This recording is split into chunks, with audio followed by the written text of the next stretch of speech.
God, there's so many primary moments and pivotal moments.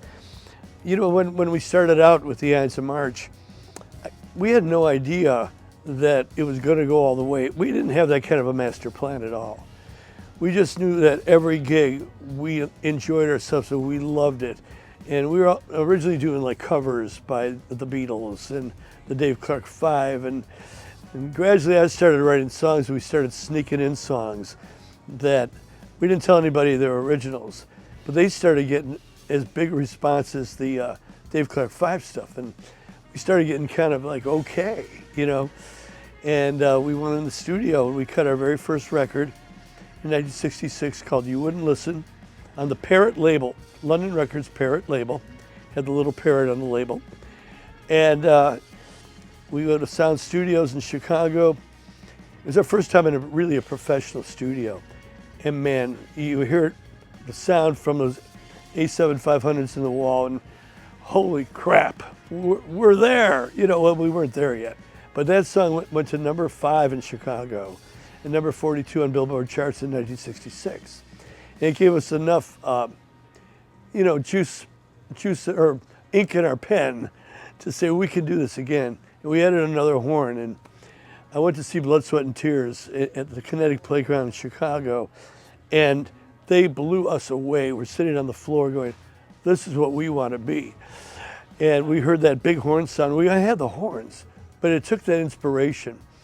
And in my brain, I heard this riff, ba-da-ba-ba-da. Hell yeah. I called Larry, we got to get a rehearsal together. And we worked out a song that I wrote for my girlfriend at the time called Vehicle, because she was asking me for rides, and that was all I was getting. I was giving her rides. And so we go to the studio and we cut Vehicle, and it became the fastest breaking record in Warner Brothers history at the time. Went to number 1, suddenly on the road with Led Zeppelin and Janis Joplin and the Grateful Dead, and living the rock and roll dream, and I was 19.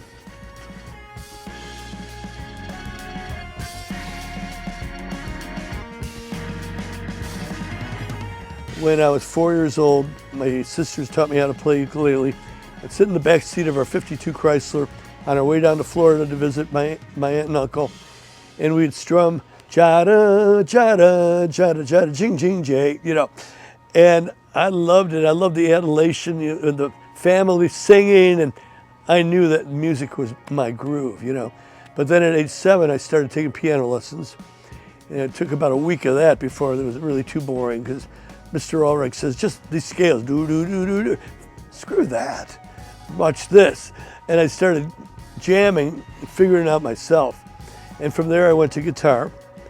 And guitar really kind of inspired me. The Ventures were just coming out. Eric remembers the Ventures, you're old enough. And doing Walk, Don't Run and Perfidia and all that. Then on Ed Sullivan, 4 mop tops called the Beatles. It was a seismic shift, man. And suddenly all the bands in Chicago wanted to be the Beatles, and all of our hair were in bangs, And it was a seismic shift, And that's when I really started writing songs like that, and the British Invasion groups like the Hollies, the Kinks, and that's when the Ides of March really broke. And I wrote Vehicle, which was then we were influenced by the horn bands. So that's why our sound always kept changing. And after Vehicle broke, I loved Crosby, Stills and Nash, so I wrote L.A. Goodbye, and we changed our sound again. So kind of a chameleon. But once I formed Survivor, we really found our niche with the kind of sound we wanted to go forward with. And with a singer like Dave Bickler, who sang Eye of the Tiger, then Jameson, who sang I Can't Hold Back and The Search Is Over. As a writer, I had the singers that would inspire me.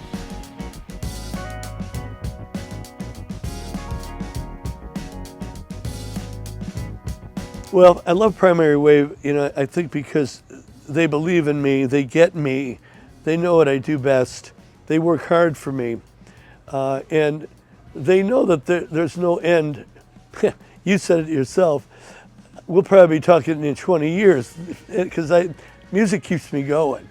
And that's the thing about Primary Wave. They don't see me as a guy that's 74 years old. They see me as a new artist, and that's the way I feel. So it's a good fit. And right now, I just finished an album of songs with Don Barnes at 38 Special. He's another perennial. He's like me, never looks back. There's their 50th year anniversary, and we just wrote 11 songs, and it's being mastered now. And oh my God, I'm so excited.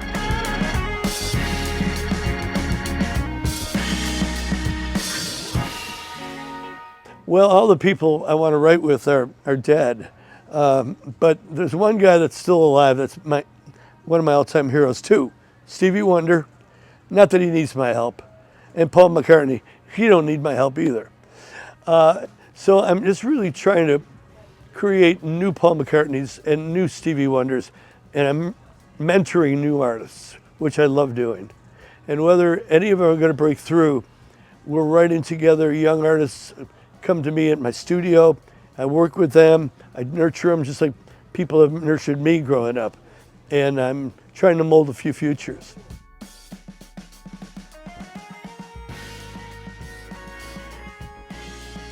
Well, you know, I can collaborate on phone or anything, but now you can do video chats and all that. We do that with Don Barnes and stuff like that.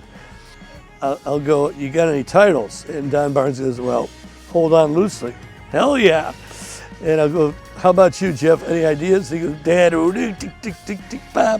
okay. I become the alchemist in the room. And I said, okay, we got the title, we got the riff.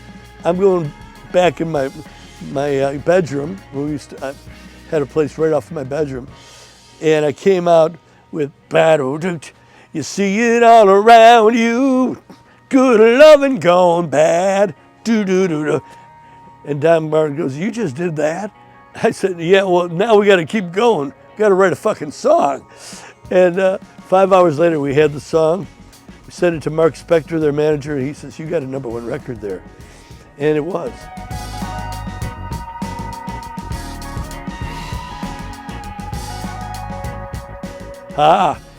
Well, I love answering guitar questions because I have 240 vintage guitars. And of course, the one I play today is a wonderful guitar, but I'm not going to take a 58 Les Paul on the road. You know, it's worth $500,000 or something now. And I paid $6,000 for it back in a few years ago, like 40 years ago. But I love collecting guitars for what they do. I mean, they're all over my house. God bless my wife. They're in the music room. They're in the bathrooms. They're everywhere, in the studio, of course, and nooks and crannies. But they're all cataloged, all serial numbered, all insured, and it's my hobby.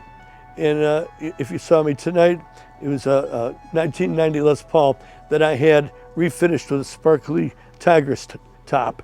Flashy, it sounds amazing, but I'm not going to take a 58 Les Paul or original 58 Flying V on the road. Ain't going to happen.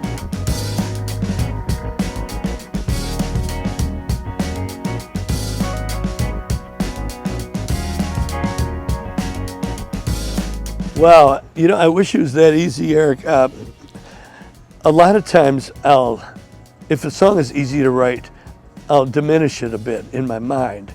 Case in point, and this one, I shouldn't really tell this story because people think I'm crazy. I wrote 2 songs for Rocky 3. Now, both, one with Frankie, of course, a little thing called Eye of the Tiger, and we wrote that in about 15 minutes. You know, he started the conversation off. We're in my music room, and he goes, I said, you got any ideas? He goes, back on the street, doing time, taking chances. That's all I needed. And I go, how about this? Rising up, back on the street, did my time, took my chances. I had my guitar around my neck and I just started going. And then we're watching the movie. And you see Mr. T rising up. And you see Stallone getting soft and doing Master Charge commercials. So I got my guitar around my neck and I just started going, digga. And I'm trying to coordinate the chords with the punches. I go, bam, bam, bam, bam, bam, bam, bam, ba ba ba, and I keep going. And we go, holy shit. I think we got something here. For the next 2 days, I'm going around the neighborhood saying, rising up back on the street, did my time, took my chances, hell yeah. And we went in the studio, Chicago Recording Company, and we recorded it in 2 takes. And we had to put Mark in the warehouse because we wanted that big John Bonham sound. And so he's over there, and me and Frankie are there, and we caught lightning in a bottle. It was just magical when we heard that playback. We might have something here, you know. And I knew it was going to be a big song. But if you were to say it's going to be around in 2025 and still making a difference in people's lives, I would say get out of town, you know. I thought it'd be around, it's good with a movie, but believe me, I just got an award from Spotify, 1 billion streams on that fucker, and it must be doing something right. Yeah.